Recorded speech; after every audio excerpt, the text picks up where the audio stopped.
podcast livre Black Blade, le tome 1 de Jennifer Estep. Présentation du roman. Le titre en VO du roman est Cold Burn of Magic. Il a été publié en France en 2021 aux éditions Alter Hill. Il fait 372 pages.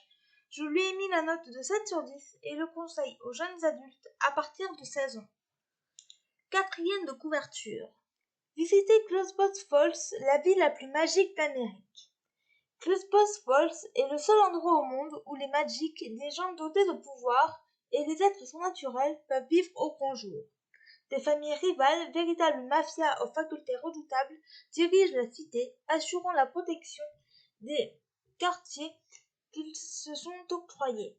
Et moi, dans tout ça, j'essaie d'éviter les ennuis. Après tout, squatter le sous-sol de la bibliothèque municipale et ne jamais sortir sans l'épée en sang-fer qui a appartenu à ma mère sont des risques suffisants. Mon CV parle pour moi. Voleuse hors pair, rien ne me résiste.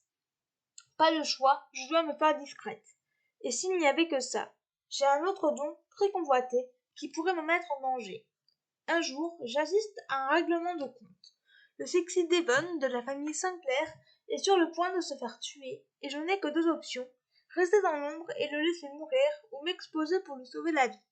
Bon j'ai dû me planter. Les familles ont assassiné ma mère et on dirait bien que je vais finir comme elle. Ce que j'ai pensé de ce roman.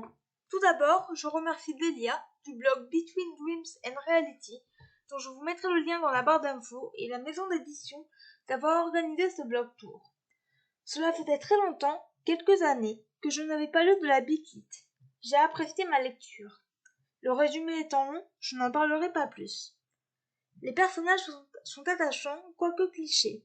Lila est une jeune fille solitaire qui est une magique, une personne qui a des capacités surdéveloppées. Elle est solitaire et a un fort caractère. Devon est un garçon très séduisant qui fait partie d'une des familles les plus puissantes de la ville. Il est conscient de son charme et est doué au combat. Claudia, la mère de Devon, est froide et mystérieuse. Mais pourquoi? Les autres protagonistes servent à l'intrigue. L'intrigue est palpitante, on a envie de tourner les pages et de savoir la suite. Elle est très sombre. L'univers est classique. La fin donne envie de lire le tome 2. Par contre, les chapitres sont assez longs. En bref, une bonne découverte. Merci encore pour l'organisation de ce blog tour. Extrait du livre. Elle passa devant moi et se dirigea vers la porte. Dans le couloir, il y avait Mo, qui rôdait en compagnie de Grant, Félix, Devon et Reginald. Il fait bien sûr comme s'il n'avait pas eu l'oreille collée au battant pendant toute notre conversation. Quelle bande de petits curieux! Je restais là, au milieu du tatami, à me demander dans quoi je venais de m'engager. Il ne me fallut pas longtemps pour prendre conscience d'un truc fondamental. Les gardes qui m'avaient pourchassé sur les toits, l'attaque du dépôt-vente, et maintenant ça. Ouais, c'était donc vrai. Les problèmes marchaient toujours par trois. Les points forts de ce roman, les personnages, l'univers, l'intrigue et la fin. Les points faibles de ce roman, les chapitres longs. Voilà, c'en est tout pour ce podcast. J'espère qu'il vous aura plu. N'hésitez pas à me donner votre avis et vos commentaires sur YouTube, à vous abonner à la chaîne. Et je vous retrouve très bientôt pour un nouveau podcast. Ciao!